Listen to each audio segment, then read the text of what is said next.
బాలీవుడ్ ప్రముఖ నటుడు ధర్మేంద్ర కన్నుమూశారు. కొద్ది రోజులుగా అనారోగ్యంతో బాధపడుతున్న ధర్మేంద్ర మృతి చెందారు. 1935 డిసెంబర్ 8న పంజాబ్లో జన్మించిన ధర్మేంద్ర 300కు పైగా సినిమాల్లో నటించారు. తన సినిమాల ద్వారా యాక్షన్ కింగ్, హీమ్యాన్గా ప్రత్యేకత పొందారు.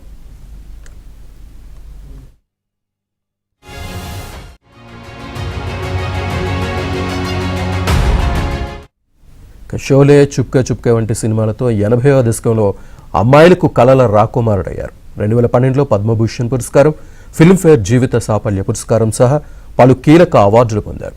అటు రాజకీయాల్లోనూ తన మార్కు చూపించారు. 2004లో రాజస్థాన్లోని బికనేర్ నుంచి లోక్సభకు ఎన్నికయ్యారు. ధర్మేంద్ర ఆఖరి చిత్రం 21 త్వరలో విడుదల కానుంది. ధర్మేంద్ర మృతితో యావత్ సినీ పరిశ్రమ శోకసంద్రంలో మునిగిపోయింది. పూర్తి డీటెయిల్స్ మా ఢిల్లీ బ్యూరో చీఫ్ కృష్ణ అందిస్తారు. కృష్ణ, శ్రీనివాస్ బాలీవుడ్ సీనియర్ నటుడైనటువంటి ధర్మేంద్ర 89 సంవత్సరాల వయసులో తన బొంబాయిలోని తన నివాసంలో కొద్దిసేపు క్రితం పరంపదించారు. ఆయన పంజాబ్ లోని ఒక సాధారణ వ్యవసాయ కుటుంబంలో జన్మించినటువంటి ధర్మేంద్ర చిన్నప్పటి నుంచే సినిమాలంటే పిచ్చి. రైల్వే ప్లాట్ఫామ్ మీద పోస్టర్లే ఆయన ప్రపంచం. ఇదే ఆసక్తి అతన్ని ముంబైకి తీసుకెళ్లింది. ఆయన అసలు పేరు ధర్మ్ సింగ్ డియోల్. 1935 డిసెంబర్ 8వ తేదీన లూధియానా జిల్లా పంజాబ్ లో జన్మించారు. ఆయన్ను అభిమానులంతా కూడా హీ మ్యాన్ ఆఫ్ బాలీవుడ్ అని కూడా పిలుచుకుంటూ ఉంటారు.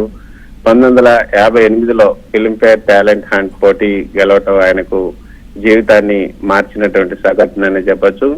1959లో Dil be Tera hum be తేరే చిత్రంలో బాలీవుడ్ లో హీరోగా ఆయన ఎంట్రీ ఇచ్చారు.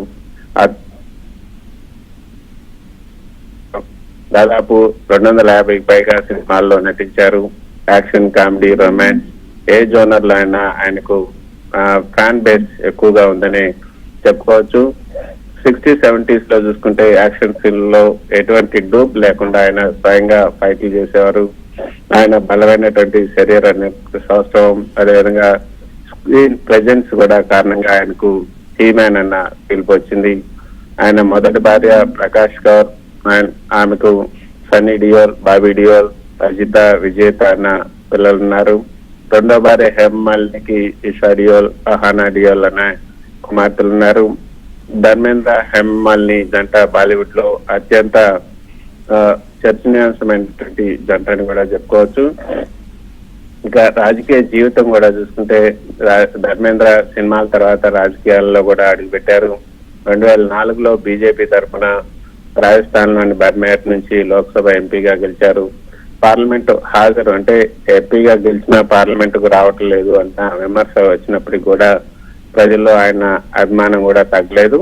రాజకీయాల్లో పెద్దగా అగ్రెసివ్ గా లేకపోయినప్పటికీ కూడా గ్రామీణ సమస్యలపై దృష్టి పెట్టినటువంటి నాయకుడిగా ఆయనకు గుర్తింపు వచ్చింది. Filmfare life time achievement award, national film award, special recognition కూడా పొందారు.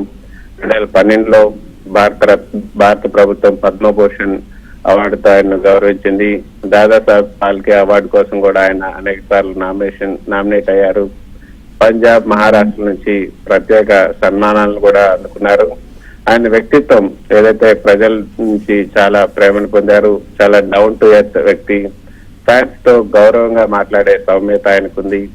80 సంవత్సరాలు దాటినప్పటికీ కూడా ఆయన రోజు వ్యాయామం చేస్తూ ఫిట్నెస్ ఐకాన్ గా కూడా ఆయన మిగిలిపోయారు. ఇటీవల మనం చూసాం ఆయన ఫిట్నెస్ వ్యాయామం చేస్తున్నటువంటి వీడియోలు వైరల్ అయ్యాయి. ధర్మేంద్ర ఒక నటుడు మాత్రమే కాదు, బాలీవుడ్ చరిత్రలో ఒక అధ్యాయం. యాక్షన్ నుంచి కామెడీ వరకు, రచయితల నుంచి దర్శకుల వరకు కూడా అందరితో మంచి బంధాలను ఏర్పాటు చేసుకున్నారు. 69 సంవత్సరాల సినీ ప్రయాణంలో ఆయన సంపాదించుకున్నటువంటి ప్రజాదరణ ఏ తరానికి కూడా తగ్గదనే చెప్పొచ్చు. ఇక ధర్మేంద్ర హేమమాలిని ప్రేమ కథ గురించి కూడా అనేక కథలు వచ్చాయి. బాలీవుడ్ లో అత్యంత అందమైనటువంటి ప్రసిద్ధమైనటువంటి ప్రేమ కథల్లో ఇది కూడా ఒకటనే చెప్పొచ్చు. ఒక సాధారణ నటుడు, ఒక అద్భుత నటి, వీరిద్దరు కథ చిత్రలహరి లాంటి ప్రేమ నిజ జీవితంలో జరిగినటువంటి పౌరాణికనే చెప్పొచ్చు. మొదటిసారి ధర్మేంద్ర, హేమమాలిని ఇద్దరు కూడా తుమ్ హసీన్ మే జవాన్ చిత్రం సెట్ లో కలిశారు. ఆ సమయంలో హేమమాలిని బాలీవుడ్ లో ఒక కొత్తగా వెలుగు చూస్తున్నటువంటి నటి. ధర్మేంద్ర అప్పటికే హిట్ హీరోగా ఉన్నారు. ధర్మేంద్ర ఆమెను చూసిన క్షణమే ఆకర్షితులై అతను నాకు ప్రత్యేకంగా అనిపించారు, కానీ చాలా కాలం వరకు కూడా నేను ఆయనకు దూరంగానే ఉండేదాన్ని అంటూ హేమమాలిని అనేక ఇంటర్వ్యూల్లో కూడా చెప్పారు. హేమమాలిని కుటుంబం ఈ యొక్క ప్రేమ వివాహానికి వ్యతిరేకంగా ఉండింది. మొదట హేమమాలిని తల్లికి ధర్మేంద్ర అంటే నచ్చలేదు. అప్పటికే ఆయన వివాహం చేసుకున్నారు. భార్య ప్రకాష్ కౌర్, ఆమెకు 4 పిల్లలు ఉన్నారు. అందుకే పెళ్ళైనటువంటి వ్యక్తిని ప్రేమించకూడదంటూ హేమమాలిని తల్లి హేమమాలికి యుద్ధం చెప్పింది. అయినప్పటికీ కూడా నెమ్మదిగా ధర్మేంద్ర ప్రేమ ఆమెను కదిలించి ఇద్దరు ఒకటయ్యారు. ఆ తర్వాత మనం చూసాం ప్రస్తుతం హేమమాలిని కూడా మధుర నుంచి ఎంపీగా ఉన్నారు. సో మొత్తానికి ఈ రోజు ఏదైతే జరిగినటువంటి విషాదం మనం చూడొచ్చు. ధర్మేంద్ర 89 సంవత్సరాల వయసులో ఆయన పరంపరించారు. అయితే ఈ యొక్క మరణం ఏదైతే ఈ యొక్క ధర్మేంద్ర మరణం అన్నది సినీ జగత్తుకు ఒక నష్టం కలిగించే అంశం. ఇది తీరని లోటు అన్నది ఆయన అభిమానులు చెప్తున్నటువంటి మాట. ఇప్పుడే అందరూ కూడా అంటే సినీ సెలబ్రిటీస్ అంతా జుహూలో ఉన్నటువంటి ఆయన నివాసానికి చేరుకుంటున్నారు. ఆ తర్వాత అంత్యక్రియలకు సంబంధించినటువంటి ఏర్పాట్లు కూడా జరుగుతున్నటువంటి ఇది మనకు తెలుస్తుంది. సో ధర్మేంద్ర భారతీయ సినిమా చరిత్రలో ఒక లెజెండ్ అని చెప్పొచ్చు. ఆయన యాక్షన్, రొమాన్స్, కామెడీ, నటన ఏది తీసుకున్నా కూడా ప్రేక్షకుల్ని మంత్రముగ్ధం చేసింది. ఆయన సినిమాలు, ఆయన వ్యక్తిత్వం ప్రజల హృదయాల్లో ఎప్పటికీ నిలిచిపోతాయి. అది సినీ ప్రముఖులు చెప్తున్నటువంటి మాట. Srinivas, thank you Krishna.